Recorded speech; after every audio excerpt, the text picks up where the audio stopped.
Assalamualaikum warahmatullahi wabarakatuh. Saya Indah Putri Damayanti. Saya Nakisha Farus Risa. Sini kami akan membahas materi sejarah tentang bab 1. Yang pertama itu politik etis. Politik etis atau politik balas budi adalah politik pemikiran kolonial Hindia Belanda selama 4 dekade dari 1901 sampai tahun 1942.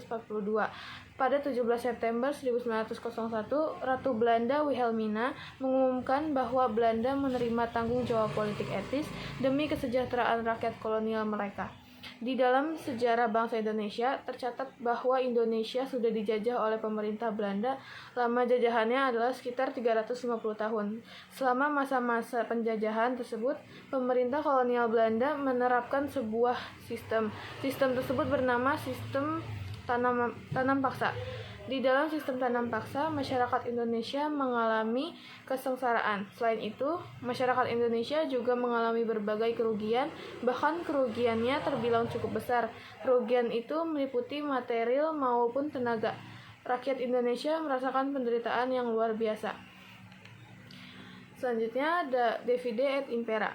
Politik pecah belah, politik adu domba atau divide et impera adalah kombinasi strategi politik militer dan ekonomi yang bertujuan mendapatkan dan menjaga kekuasaan dengan cara memecah kelompok besar menjadi kelompok-kelompok kecil yang lebih mudah ditaklukkan. Awalnya, politik pecah belah merupakan strategi perang yang diterapkan oleh bangsa-bangsa kolonialis mulai pada abad 15. Ketiga, ada sistem ekonomi liberal.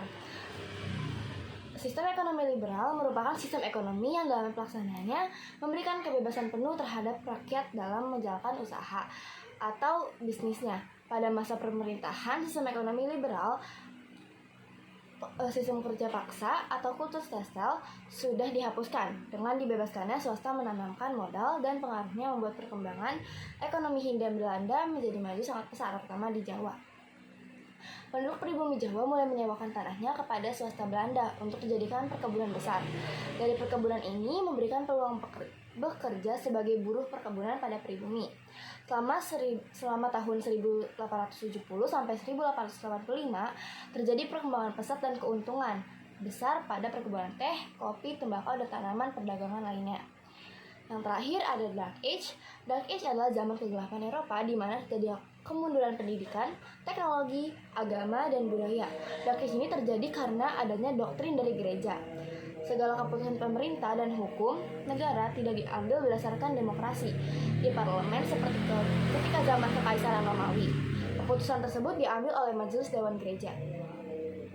Zaman kegelapan itu dimulai sejak keruntuhan Kekaisaran Romawi Barat pada tahun 476 Masehi.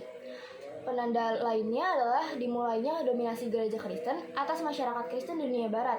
Masa ini berakhir dengan penanda-penanda, yaitu dimulainya zaman Renaissance pada abad ke-14. Periode tersebut merupakan masa-masa yang buruk bagi peradaban Barat. Sekian dari penjelasan kami.